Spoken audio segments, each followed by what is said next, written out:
Matthew 5 verses 33 to 36, and the theme is Let Your Yes Be Yes. In chapter 5 of the Gospel of Matthew, Jesus goes up to the mountain and begins to teach his disciples the new and definitive law, which fulfills and deepens the law of Moses.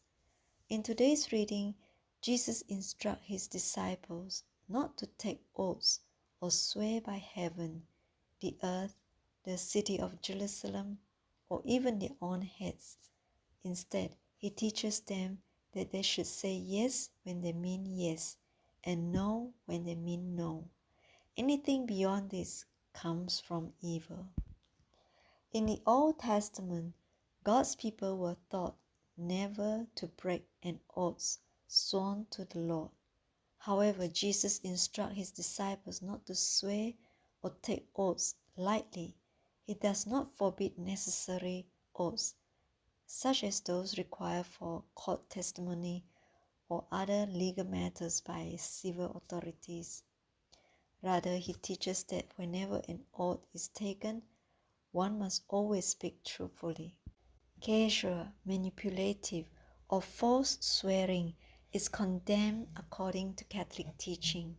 However, there are people who profess to be Christians yet willingly swear on the Bible and give false testimony. Rather than fearing God, they are often more concerned with protecting themselves or advancing their own interests. Such dishonesty dishonors God, harms others, and violates the ninth commandment, Thou shalt not bear false witness against thy neighbor. False oaths bring reproach upon God, damage one's reputations before others, and burden one's conscience. Why does Jesus call his disciples not to swear oaths? First of all, as true disciples of Jesus, we are called to holiness, righteousness, and truthfulness in every action and word. A person who walks in the way of God, in the way of light and truth, should already bear witness through his conduct, honesty, and integrity.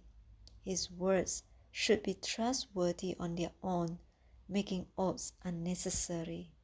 Second, we should never use God's name carelessly to support what we say. People often say, I swear to God, without thinking seriously about who God is or showing proper respect for his holy name. Using God's name in such a casual way is an insult to his honor and reverence. It can also reveal pride in a human heart, as though a person were completely truthful and trustworthy, while failing to recognize his own weakness and tendency to sin.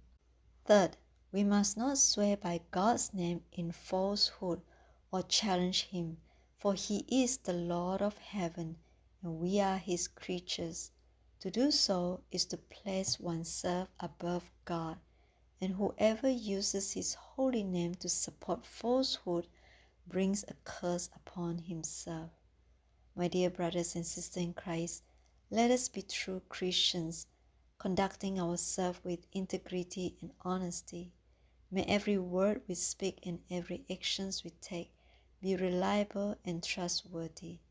Let us also be sincere in our words and prayers, guarding our tongues and humbling our hearts, so that our simple yes or no may already reflect the truth of God dwelling within us.